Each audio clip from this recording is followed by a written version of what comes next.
तो शौनक ऋषि ने पूछा, प्रभु जी ये कथा सुन के किसी और का भी कल्याण हुआ है कि आप पहली बार हमें ही सुना रहे हैं? तो कहते सुनो, मैं ध्यान से बताता हूं इस भागवत का महात्म क्या, महात्म क्या है वो ध्यान से सुनो। और श्री सूत जी महाराज भागवत का महात्म सुनाने लगे। एक बार की बात है, देवर्षि नारद अनेकों तीर्थों में भ्रमण करते हुए श्रीधाम वृंदावन में पहुंचे।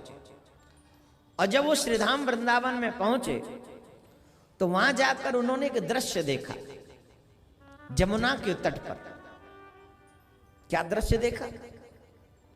एक नवयौवना स्त्री जो बहुत सुंदर है, उसके पास में कुछ स्त्रियां बैठी हैं और उसी के पास में दो वृद्ध पुरुष अचेत पड़े हुए। और ये दृश्य देखने के बाद नारद जी दुखी हो गए, जिसकी शुरुआत में मैंने आपसे चर्चा की थी। साधु वो जो परमार्थी है, स्वार्थी नहीं। साधु दूसरों के बारे में सोचता है और संसारिक प्राणी अपने बारे में सोचता है। नारद जी ने सोचा, बेचारी दुख पा रही है, रो रही है, कष्ट पा रही है, हमें चाहिए हम इसका दुख दूर करें। लेकिन तत्क्षण याद आया कि अपने कर्म का फल भोग रही है। जो व्यक्ति जैसा कर्म करता है वो व्यक्ति वैसा फल भोगता है। यहां पर एक बात बहुत क्लियर शब्दों में कहना चाहता हूं, ध्यान से सुन लेना मेरे भाई बहन। अगर आप ये सोचें कि आपके किए हुए कर्मों को आपके परिवारीजन या आपके फैमिली मेंबर उसे थोड़ा सा शेयर कर ले, कभी नहीं करेंगे, कभी नहीं, नेवर। आपसे कोई पूछे भाई कमाई में या कहीं और में, जब आप उल्टे सीधी झूठ बोलते हो या कुछ भी आप करते हो, तो आपसे पूछे कमाते किसके लिए हो आप, तो आपका जवाब क्या होता है? किसके लिए कमाते? ये कमाने वाले भैया बताएंगे किसके लिए कमाते हैं सब। ये लोग एक ही जवाब देते हैं, बच्चों के लिए, बीवी बच्चों के लिए। लेकिन कोई बीवी कहती है कि तुम मेरे यहां मेरे लिए चोरी करके लाओ, कोई बीवी कहती है तुम झूठ बोल के लाओ, कोई छोटा सा बच्चा कहता है किसी से जबरदस्ती छिना लाओ, कोई भी बच्चे ये कहते हैं अपने पिताजी से कि भाई तुम उल्टी सीधी कमाई करके हमारा पेट भरो। बताइए कहते हैं क्या? नहीं कहते। तो वो तो तुम डिसाइड करते हो ना, मैं करूं और क्या करूं और क्या ना करूं। न तो बीवी कहती है न बच्चे कहते हैं, और कहते तुम यही हो कि मैं बीवी बच्चों के लिए कमा रहा हूं। कहते हैं कि नहीं? लेकिन जब रत्नाकर ने अपनी बीवी बच्चों से पूछा, पत्नी और बच्चों से पूछा, क्या तुम मेरे पाप में शामिल हो? मैं लूटता हूं, मैं लोगों को मारता हूं, मैं ये करता हूं, तुम्हारा पेट भरने के लिए मुझे ये सब करना पड़ता है, मुझे सच्ची सच्ची बताओ क्या तुम मेरे इस पाप में शामिल हो? तो पत्नी और बच्चों ने क्या जवाब दिया? पत्नी ने कहा, मैं जिस दिन अपने मायके का घर छोड़ के आई उस दिन से आपकी जिम्मेदारी है कि आप मेरा पेट कैसे भरेंगे।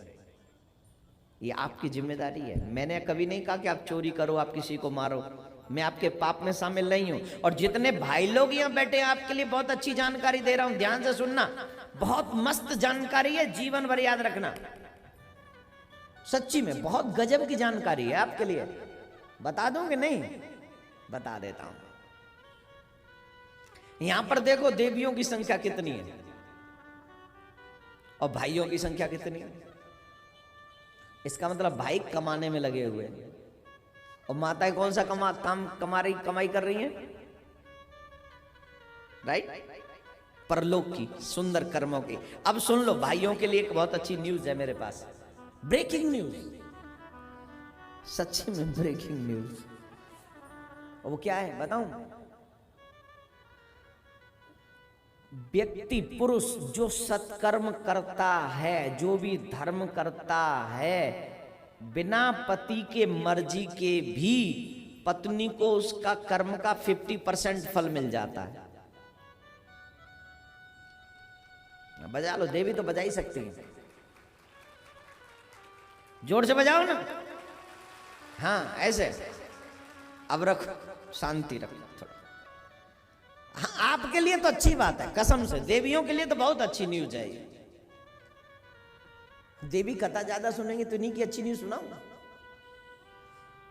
भाई लोग जो भी अच्छा कर्म करते हैं बिना पत्नी के मर्जी के, बिना आपकी मर्जी के, उनको 50% लाभ मिल जाता है। किनको? देवियों को। पहली बात। दूसरी बात, पत्नी जो अच्छे काम करती है उसका 1% भी पति को नहीं मिलता। अब नहीं बजाएंगे भाई, मुझे पता है भाई थोड़ी बजाएंगे अब ताली। तुम तो बजाओ, तुम्हारे लिए तो अच्छी न्यूज है। माताओं तुम्हारे लिए बहुत अच्छी न्यूज है ये। हमारे साथ, मैं नहीं कह रहा हूं, ऐसा नहीं है कि मैं कह रहा हूं तो ये झूठ हो जाएगा। ये हमारे शास्त्र कहते हैं, ये संविधान है। जैसे भारत का संविधान है वैसे भगवान का संविधान है। भाई लोग सत्कर्म करें, अच्छे कर्म करें, पुण्य का कर्म करें, उसका 50% माताओं को लगता है, और माताएं कुछ भी करें मतलब पुण्य के काम तो उसका 1% भी पति को नहीं लगता जब तक वो संकल्प न कर दें।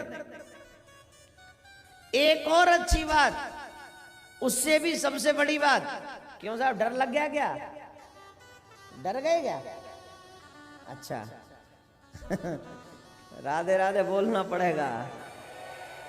लग जाता है ना डर, पाप के नाम पे अच्छे अच्छे डर जाते हैं साहब। नहीं उनको कोई और काम। सुनो, इन सबसे ऊपर की एक और बात, पत्नी जो भी पाप करती है उसका 50% पति को लग जाता है। पत्नी जो भी पाप करती है उसका 50% पति को लगता है। ये पक्की बात है, मतलब ये कोई मेरी बनावटी बात नहीं है, ये हमारे शास्त्र कहते हैं। अब बहुत से भाई लोग कहेंगे भगवान ने हमसे कौन से जन्म का बदला निकाला। देखिए, पत्नी ने अपना भाई छोड़ा, पत्नी ने अपनी मां छोड़ी, पत्नी ने अपना पिता छोड़ा, पत्नी ने अपना सब कुछ छोड़ा। तूने क्या छोड़ा? तूने तो एक बुरी आदत भी नहीं छोड़ी अपनी पत्नी के लिए। जो त्याग करे मैं उसका, जो त्याग करना जानते हैं रहस्य उसका, वो पत्नी है, तू पति है, और पति की जिम्मेदारी है अपने परिवार का पालन पोषण करना, लेकिन ये भी जिम्मेदारी है कि गलत पालन पोषण न करे, गलत कर्म से, अच्छे कर्म से। और एक बात, पहले लोग अपनी जान दे देते थे ये कहकर कि मैं अपने बच्चों को 2 नंबर की कमाई की रोटी नहीं खिलाऊंगा, और आजकल तो 2 नंबर की कमाई करने में अपना गौरव समझते। तो बच्चे कैसे बनेंगे? आप ये मत देखो कि आप कितना कमा रहे हो, आप ये देखो कि आपकी कमाई का प्रभाव आपके बच्चों पे क्या पड़ेगा।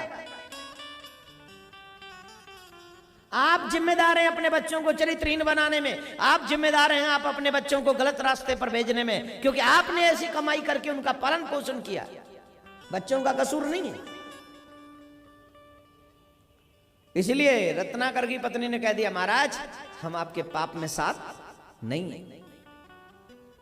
बच्चों से पूछा, गोद में लिया, बेटा मैं जो है पाप करता हूं तुम मेरे साथ में हो? बोले बिल्कुल भी नहीं, हम छोटे हैं, जब तक हम बड़े न हो जाएं तब तक हमारा पेट भरने की जिम्मेदारी पिता की है, आपकी है, और आप क्या करके कमाते हो हमें नहीं पता।